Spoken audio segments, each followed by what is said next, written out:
कितीही प्रयत्न केला तरी दुःख साथ सोडत नाही. सतत काही ना काहीतरी मागे लागतंय म्हणतोस.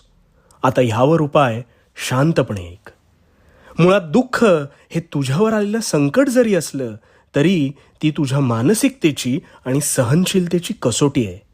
आता ह्या कसोटीला तू कसं सामोरं जातोस हे तितकंच महत्त्वाचं. ज्याच्या आयुष्यात ही संकटं जास्त वाटायला येतात ते त्याची कुवत पाहून येत असतात. कारण जो हे वादळ झेलू शकतो तोच स्वतःला पेलू शकतो. आणि म्हणून जर तुला असं वाटत असेल की माझ्यावर संकटांचा मारा संपत नाही, तर तू त्या कसोटीला पात्र आहेस म्हणून.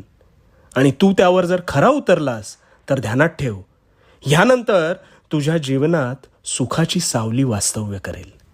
याचं उत्तम उदाहरण म्हणजे हिरा हा टाकीचे अनेक घाव सोसून मगच तयार होत